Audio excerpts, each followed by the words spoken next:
तो आज का हमारा टॉपिक है मोल फ्रैक्शन। देखो मोल फ्रैक्शन क्या होता है, जैसे कि अगर किसी का भी मोल फ्रैक्शन निकालना है तो उसका फॉर्मूला होता है हमारे पास। जैसे कि मान लो एक को हम ए मानते हैं, तो मोल फ्रैक्शन ऑफ ए निकालने का फॉर्मूला ये है, number of moles in A divided by number of moles in A plus number of moles in B. और अगर 5 है तो 5 सी डी ई तक, अगर 2 है तो जैसे मतलब जितने भी नीचे हों उन सबका सम। ठीक है, मैं इसमें 2 मान के चल रहा हूँ क्योंकि एग्जाम्पल भी मैंने वैसे ही लिया।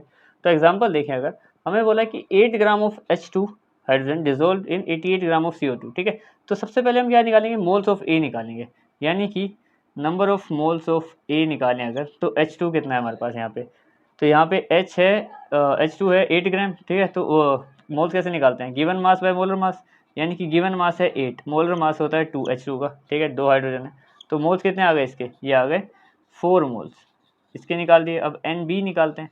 अगर इसमें कई सारे होते तो मैं सबका NC ND, इसमें 2 की बात हुई H2 और CO2 की, तो दो की ही बात करेंगे। ठीक है, तो इसका निकालेंगे अगर, तो इसमें कितना गिवन मास कितना है इसका 88, और मोलर मास कितना होता है CO2 का 44, तो ये जाएगा इसके 2 टाइम्स पे, यहाँ पे भी लिख देता हूँ मैं 1 और 4। ठीक है, तो ये आ गया 2 मोल्स।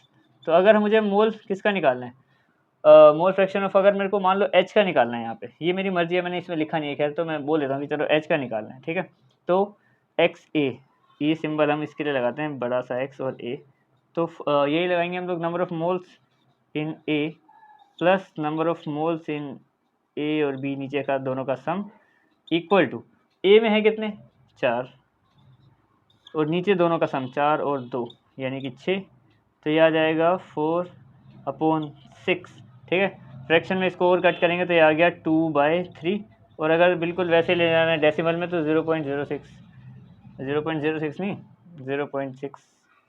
ठीक है, और ये यहाँ पे इसकी कोई यूनिट नहीं होती, इसलिए मैं यहाँ पे कोई यूनिट लगा रहा हूँ, और ये यहाँ पे लिख ही रहा हूँ मैं कि it is a unitless quantity, unitless quantity, ये कोई इसकी यूनिट नहीं होती। दूसरी बात है टेम्परेचर इंडिपेंडेंट होती है, कि टेम्परेचर से इसको कोई फ़र्क नहीं पड़ता मोल फ्रैक्शन को, टेम्परेचर इंडिपेंडेंट, ये हो गया। तीसरी बात है कि जितने भी ये मोल्स हैं ना, इनके अगर नीचे Na Nb Nc इनका सम करें, प्रोबेबिलिटी की तरह है ये। मान लो अगर इसमें 2 ही हैं तो 2 मान के चले तो उनका सम 1 होगा, अगर 3 होता तो तीनों का सम भी 1 होता। ठीक है, 4 होता तो चारों का होता 1। ठीक है, दैट्स इट।